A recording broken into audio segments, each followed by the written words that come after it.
Hello, my name is Mark Russell, and I'm a financial wellness board member with National Debt Relief. I have over a decade of experience working in the financial services world. It's my goal to make very complex topics and concepts very easy to understand so you can transform your financial life. Today, I want to talk to you about credit card debt, specifically about the impact of different interest rates and what drives them. Also, how having credit card debt may impact your credit score and the various ways to get out of credit card debt as quickly as possible. The average household in America has $6,360 in credit card debt, with almost half, 49% of Americans carrying a credit card balance from month to month in 2023. That's very high. Since so many people in America are currently dealing with credit card debt, we want to help you understand the effects of having credit card debt on a personal level, as well as show you the various options that you have to get rid of credit card debt if you happen to struggle with that. Let's first talk about what may cause credit card debt and the impact it has. Now, having an outstanding balance is not necessarily bad if you can repay your monthly balance on time. But your credit card debt can snowball quickly if you only make minimum payments or you don't make your payments on time. Now, some people get into credit card debt because they don't know how much they safely spend with their credit card every month. And that might be because they don't have a budget, or maybe they have a budget and they just don't stick to it. However, more often than not, accumulated credit card debt is a result of unexpected circumstances, such as medical bills, a house repair that just needs to be done, or rising prices due to inflation. Regardless on how you got into credit card debt, I hope that you know that you're not alone and your finances don't define you as a person. Whatever the reason, having credit card debt might come with some serious headaches. First, there are the financial consequences. When you only make the minimum payment on your outstanding balances, your total outstanding balance will grow month after month, which comes with growing interest changes too. And these interest changes may get out of hand pretty quickly. Said another way, when you make the minimum payment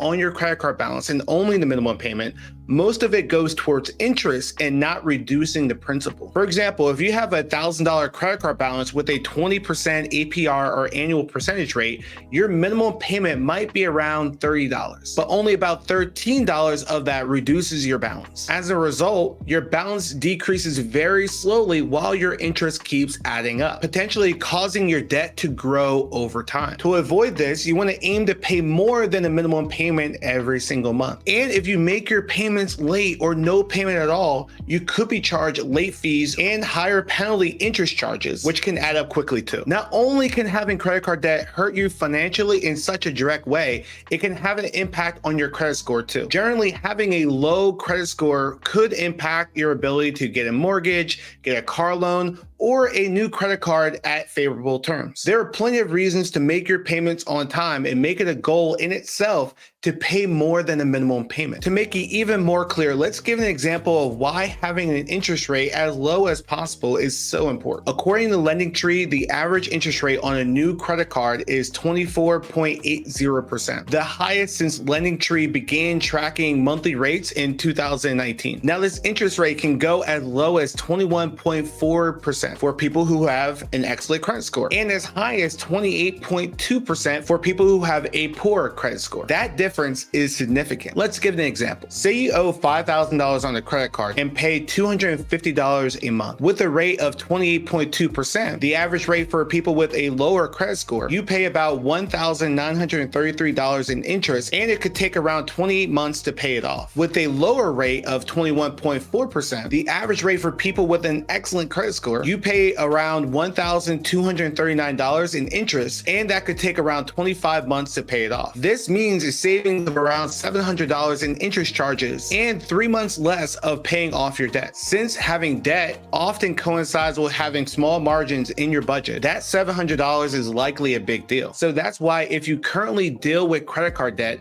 keeping your credit score in check and getting rid of your debt quickly may be in your best interest. And then we haven't even talked about the mental side of things. Next to the financial side of the equation, having a debt burden over your head might cause a lot of stress too. In fact, according to National Debt Relief's Hidden Costs of Debt survey, on average, people lose around 200 hours of sleep per year and have 3 debt nightmares a week. Now, that's something we want to avoid at all costs. All in all, there are ample reasons on why it may be a good choice to make your credit card payments on time. Or if you can't make your credit card payments on time because of your current financial situation, make a solid strategy to get rid of credit card debt as soon as possible. Now, you might be asking, what options options do you have to get out of credit card debt? Let's talk about those. First, you can try to get out of credit card debt yourself. At the start, it's always a good idea to make a list of all your outstanding balances and rank them from high to low in terms of outstanding balance and interest rate. This could give you a clear image of your current debt situation and what needs to be done. Trying to get rid of debt with the highest interest rate first is often a good idea, since this debt is the most expensive because you'll end up paying more in interest over time. Then you can work your way down the list. This is called the avalanche method of paying off your debt. Or you can use the snowball method, which means that you're paying the smallest balance first and working your way up the list until you paid all of your debt off. In theory, paying your smallest debts first and working your way up will give you the momentum and motivation to keep going, especially when things get hard. Another tactic that you can use is rolling over your outstanding balance to a 0 APR credit card and making payments on that card. This strategy can save you money on interest payments. But although rolling over your balance can save you a significant amount of money, this option is very dangerous as well, as it could be a very slippery slope. And the reason why is because it could be tempting to roll over your balance to a 0 APR credit card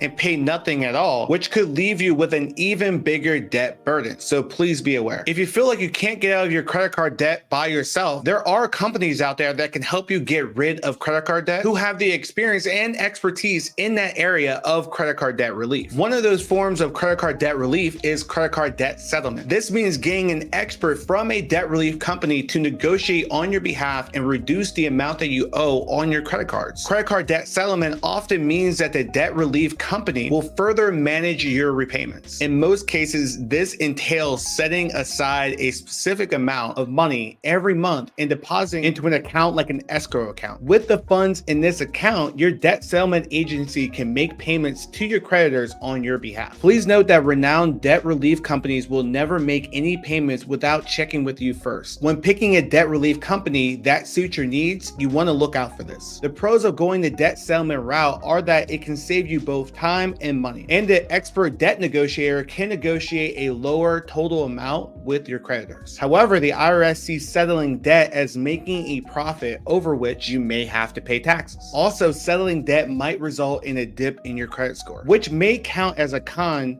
for going the debt settlement route. Starting your debt relief journey will often include counseling with a debt expert who you can ask questions to clarify these concepts. Another way to get a grip on your credit card debt is by getting a credit card debt consolidation loan. With that loan, you can combine multiple unsecured credit card debts into one single loan, which could make paying off your debts more manageable. Plus, this could mean lowering your monthly payments and interest as well. However, while this might sound nice, this option comes with a really big if. It's only great if you manage to get a lower interest rate on your new consolidated loan, lower than the average interest rate on your current outstanding debt. If your credit score allows you to get a new loan at a relatively low interest rate, this may be a way to go for you. But remember, taking out a new loan may result in a dip in your credit score, as I mentioned before. Want to know more about the differences between debt settlement and debt consolidation? Check out the video on the screen where we dive into all the details. If you don't find your way of getting out of debt by yourself,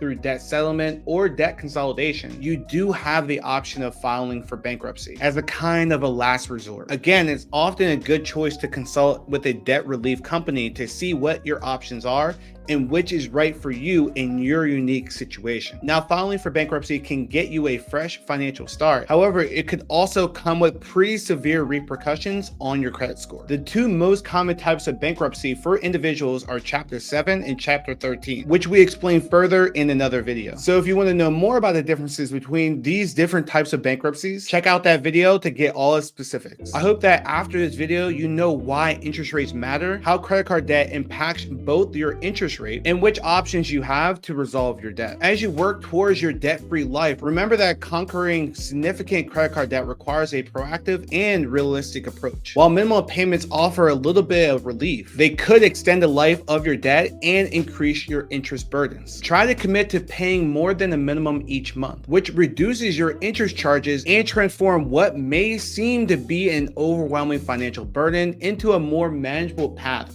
towards a debt-free life. If you find yourself struggling with debt and you look for help in your journey to become debt-free, debt relief companies like National Debt Relief are here to help. If you have any questions or would like a free, no obligation debt relief consolidation call, visit their website at nationaldebtrelief.com. If you happen to have any other financial questions, check out the other videos in this series on National Debt Relief's YouTube page. Again, it's our goal to make complex financial concepts that you hear every day easy so you can transform your financial life. Thanks for watching, and we'll see you on the next video.